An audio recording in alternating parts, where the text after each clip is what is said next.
أشهد أن لا إله إلا الله وحده لا شريك له وأشهد أن محمدًا عبده ورسوله أما بعد فأعوذ بالله من الشيطان الرجيم بسم الله الرحمن الرحيم اعلموا أنما الحياة الدنيا لعب ولهو وزينة وتفاخر بينكم وتكاثر في الأموال والأولاد.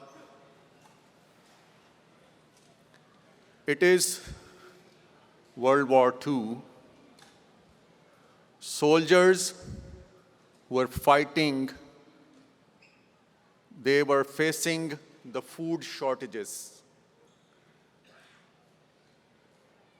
So some of the scientists in the farming industry, they gathered together and experimented the faster growth of the food. Not only fast, but higher quantities of the food. And they were successful. By 1944, in UK, the amount of wheat and potatoes produced is almost doubled as compared to the amount which were used to produce before the World War.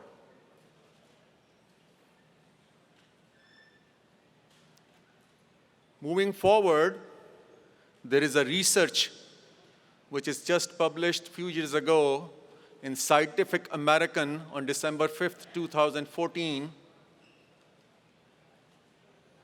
that the degradation of soil is reached to that level that this soil will stop producing after 60 years if the degradation continues because of the use of chemicals. The greed, which was started by experimenting the higher amounts of food, did not stop after the World War, because once we have started producing more, we are getting more money. And it keeps on going and going, goes on, and now the research is published that it's only 60 more years of life left in the soil. And by the way, in order to produce only 3 centimeters of topsoil, it takes 1,000 years. Yes, we have the nerve of calling this devastation a progress. The amount of nutrients which are now being produced in these crops are a lot less than as compared to what we had before. Here we go, and here we have the business of supplemental medicines which we need to take to cope with those nutrients which are missing from this produce.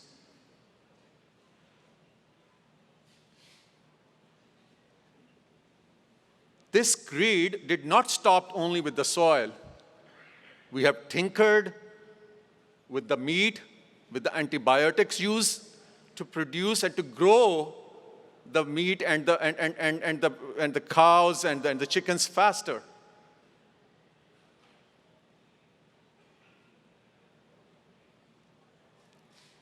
We have seen that how the wars and the conflicts have been inflicted in the countries and in the nations to grab those resources by the powerful and the stronger nations who are so-called first world countries. And by the way, we are part of that problem because we have become the resource-consuming monsters by living in this first world as compared to the people who are living in third world. There was an article published in Forbes that is oil a blessing or curse for Iraq? The African people, they wish that the valuable minerals and the diamonds cannot be fetched from that area so that the peace can prevail in their country and in their area and their zone. This is how the greed has become exponential with the time, along with the self-interest. The consumerism. In 1990s, we have started producing our goods in the countries which are a lot less in labor, lot less and cheaper in labor. And the religion of consumerism become much more stronger. There is a documentary named as The Corporation. In that documentary, they have proven the characteristics of a corporation who goes after the profit only, the bottom line, to a psychopath. पागल से उन्होंने उसको मिलाया है, पागलपन से. Some of the characteristics which they have mentioned are deceitful or lying, no guilt, reckless disregard of the safety of others. And then a new trend in the early 2000s which was started is that these corporations now have started giving money to charities to gain the sympathies of the general public. And this is what we see now lately, not only the companies, but also the individuals have started doing so.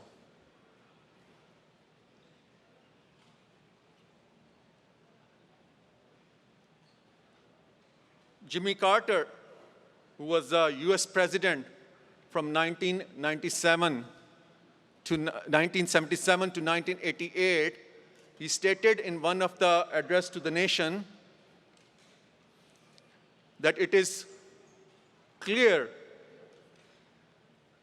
that the true problem of our nation is much deeper, much deeper than energy crisis, inflation, and recession.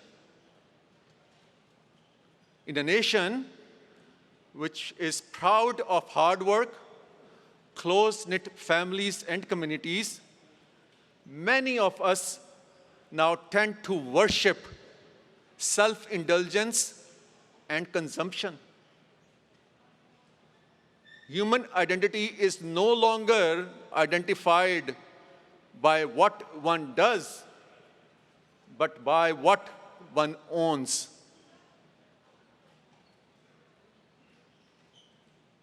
Human identity is no longer identified by what one does, but what one owns. It is a truth and it is a warning. End of quote. This self-indulgence is causing a havoc because now the couples who get just married, because of this self-indulgence, they do not tolerate each other. Forget about the in-laws. And now it is going to the next level, which we see in our surroundings also, although this is very obvious in the society, that because of this self-indulgence, where they want to enjoy the life, they shy away to have children. Because they want to attain certain goals in their life to be settled. This is what self-indulgence and greed has caused to the individuals. In Surah Al-Baqarah, chapter 2, verse 279 and 280, the interest-based economies, it is mentioned over there that they are in war with Allah and His Prophet. And the result of that war, where the humanity and human beings for which those principles are created by Allah Ta'ala for their peace and comfort, they are extremely busy in self and highlighting themselves. The verse which I have recited in the beginning, chapter 57, verse 21, the translation of that verse is, know that the life of this world is a sport and a pastime and an adornment, and the source of boasting among yourselves. And the source of boasting among yourselves, and of rivalry in multiplying riches and children.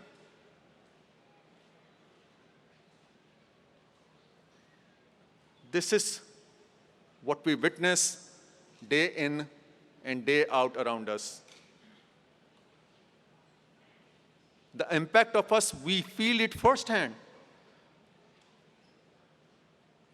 The immigrants coming from the poorer countries and with big families, extended families, they get into this trap of consumerism and competition very easily, unless there is a blessing of Allah Ta'ala and we follow the principles and the guidelines which is given by Allah Ta'ala.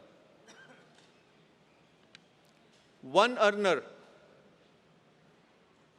multiple cars, multiple phones,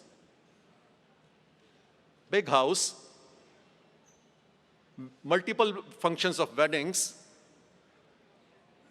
What is the outcome of that then? Everyone in the household start working to fulfill these needs. And not only that, then we start exploring and experimenting the different modes and means of tax evasions, unlawful businesses, investments, deceiving the system, feeling very painful and hard to pay the chanda bashara. We start getting impacted and affected in every piece of our life, every part of our life.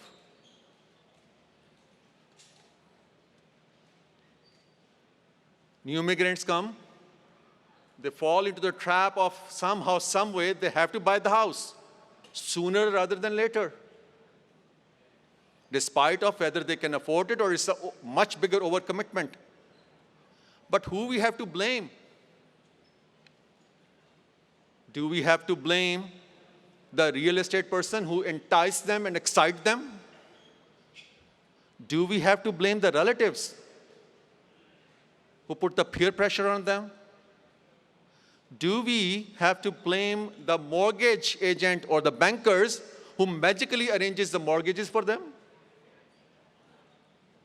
Do we have to blame ourselves, the ones who are settled here for long, that by our body language we are giving the message to them day in, day out that you are of no value unless you match our status? Or do we have to blame that if you have the daughters, those daughters cannot get the good proposal until you have your own house?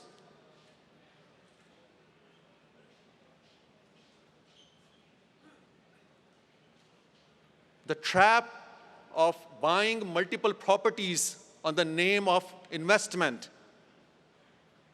on the name of we can get the profit and we can become more stronger, the one who is selling. Hazrat Khalifatul Masih al-Khamis Ayyadullah Ta'ala bin Aziz once again brought our attention, and it is published in Al-Hakam on June 2nd, 2023, that using this system of mortgage, of continuously buying properties for business purposes is not allowed. Don't we see what is happening in the real estate industry? The fake success is causing our youngsters that they cannot enter to the housing market because of this, what we are creating. All of us.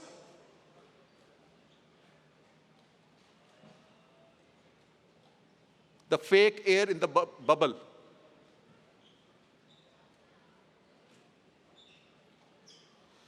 Robert H. Frank, an economist. And before that, actually, there is a girl, 12 years old, Victoria Grant, 12 years old girl. She had a 6 minutes video clip. Just go and watch it.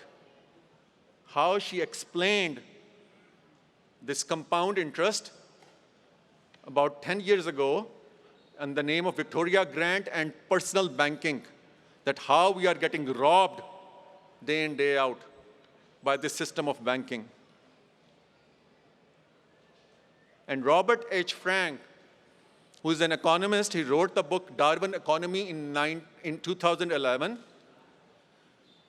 where he explained the consequences of unchecked greed when it spills into the society and its disastrous effects by causing the competition among the people to run free. He gave an example where we can relate very easily. He said that a neighbor buys a home theater, another neighbor buys a 3D amphitheater. By looking at them, what I possess, which is a widescreen television at that time, which is still modern, a source of discomfort now, a source of dissatisfaction now. Is this not true with the phones? The latest model comes, the phone which we possess, although modern, it becomes a source of dissatisfaction and discomfort. The cars, the clothes, the brands. And then he mentioned that the problem is that how the classes are competing with each other. They are not only trying to upkeep, they're trying to surpass each other. And the low earner is trying to go ahead with the high earner, from the high earner. And it causes the expenditure cascades in the society.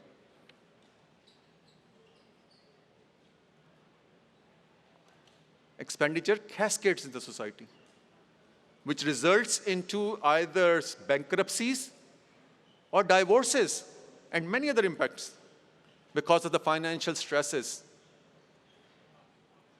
Hazrat Khalifatul Masih Rabi Rahimahullah Ta'ala, in the book of Islam's response to contemporary issues, related this path of destruction of the society, which leads to wars. Are we not witnessing this day in, day out around us? Khalifatul Masih al-Khamis, when Amir Sāhib went to meet him recently, he asked him that, Hazur Anwar, tell us about the solution for the mental health issues.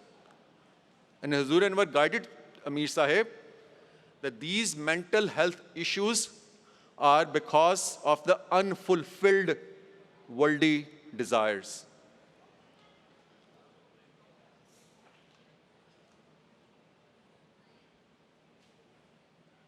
There's a hadith of Hazrat Muhammad Mustafa sallallahu alaihi wasallam that a person, Hazrat Sahal radhiyallahu anhu narrates that a person came to Hazrat Muhammad Mustafa sallallahu alaihi wasallam and asked that, O Prophet of Allah, tell me one act which I can do to attain the love of Allah and of the people. Hazrat Muhammad Mustafa sallallahu alaihi wasallam replied that stop worrying about worldly gains, Allah will start loving you. Stop worrying about worldly gains, Allah will start loving you, and stop desiring about what people possess. People will start loving you.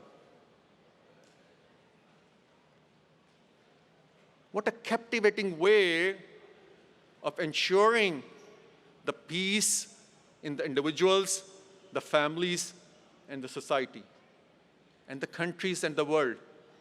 These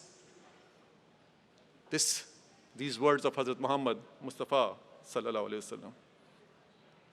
Hazrat Masih Maud says in Noah's Ark कि कश्मकश करने वाले के सीना में आग लगी होती है और वो हर वक्त मुसीबत में पड़ा होता है. और फिर फरमाते हैं लेकिन कनात करके अगर सब कुछ छोड़ दिया तो गोया सब कुछ मिल गया या सब कुछ मिल जाना होता है. A person who is immersed in worldly gains is distressed and in constant misery. And then Hazrat Masih Maud says, but the one who, by embracing contentment and forsaking worldly pursuits, one gains everything.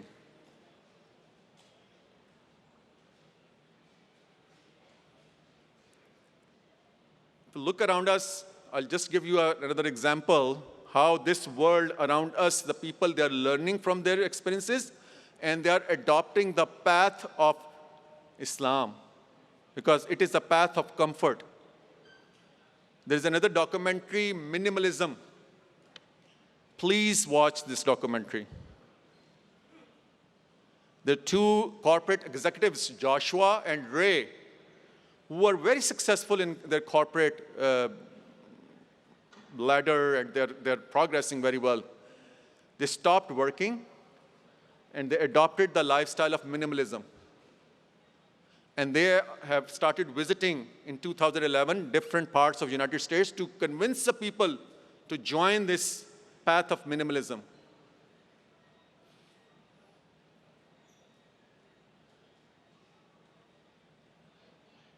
My son's teacher, I went to for a parents teacher meeting. She said that she was in the sales and marketing business.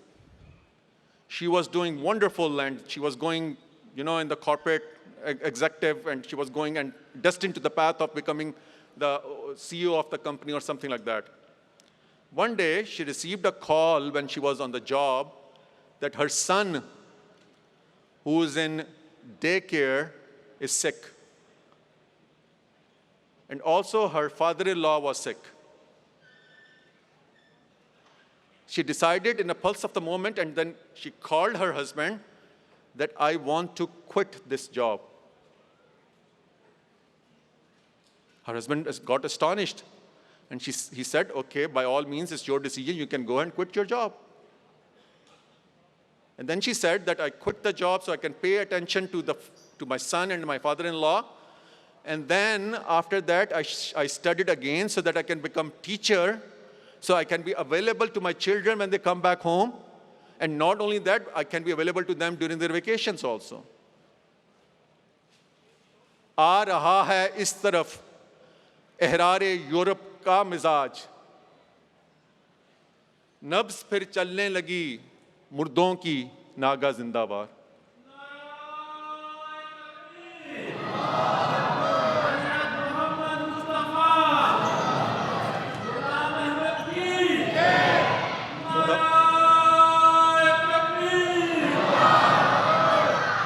The free people of Europe leaning this way, the pulse of the dead has suddenly revived like the living.